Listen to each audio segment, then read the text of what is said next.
Hey guys, welcome to another episode from Intellect Digest. I'm Rohit Khurana, your host. Let's get started with this video. In this video, I'm gonna give you a quick unboxing and hands-on overview of the Samsung Galaxy On 7 Pro. The On 7 Pro is a successor to the On 7 that we saw last year and comes with many improvements.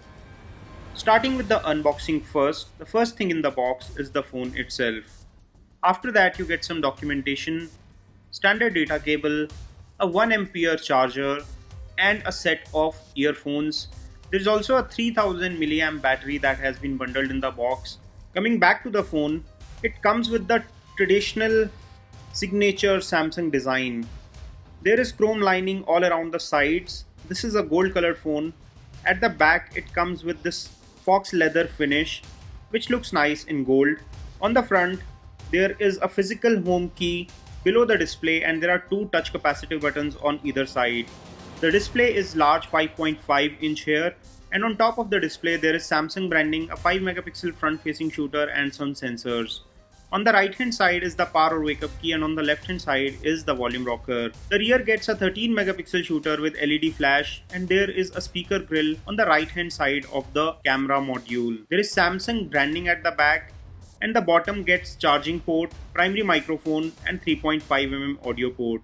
The back is openable and gives you access to the battery compartment as well as SIM card slots. There are two discrete SIM card slots and one micro SD card slot. There is no hybrid SIM business here. There is 16 gigs of internal memory which can be expanded further by using a micro SD card on this phone. Coming to the display quality and multimedia experience, this phone is good enough when it comes to display quality. It is not using the Super AMOLED that we see in the J series, but it uses TFT display, which is slightly less saturated compared to a Super AMOLED. The video viewing experience, however, is good. One downside is that there is no automatic brightness sensor on this phone, and you have to manually adjust brightness depending on your surroundings.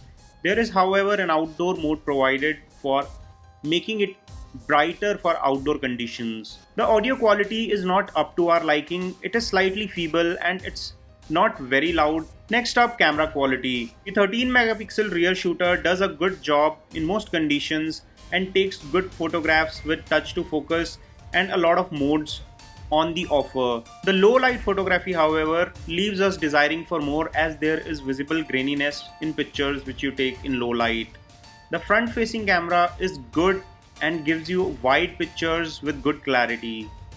Talking of performance and specifications, it is paired with a Snapdragon 410 chipset clocked at 1.2 GHz. It is coupled with 2 GB of RAM and 16 GB of internal memory, out of which around 11 GB is user available.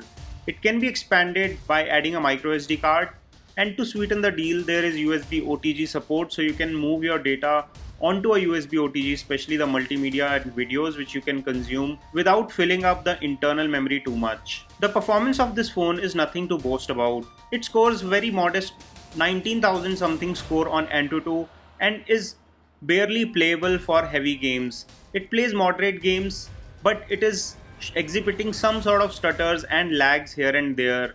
This phone is not meant for gamers and is best suited for people who do not play games or casually play games once in a while. The software experience is smooth with Android 6.0 on the offer, and on top of that there is a very light skin of TouchWiz UI.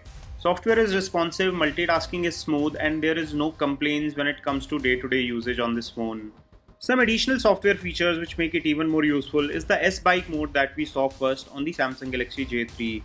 There is also VoLTE or Voice over OLT supported right out of the box, and there is also ultra data saving mode which we have seen in earlier Samsung Galaxy J series as well, which reduces your data consumption by as much as 50%.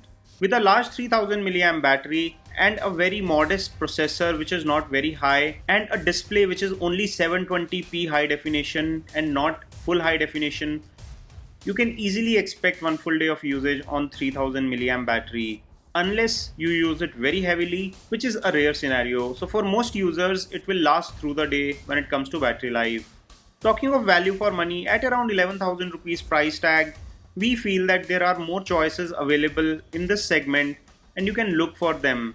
But if you are a Samsung loyalist and you appreciate Samsung's design and quality and after sales service, you can still go for it. We are leaving Best Buy links in the description section below where you can pick one up at the Best Buy price. Press the like button below if you enjoyed watching this video and subscribe for more. This is your host Rohit Khurana signing off. Thanks for watching.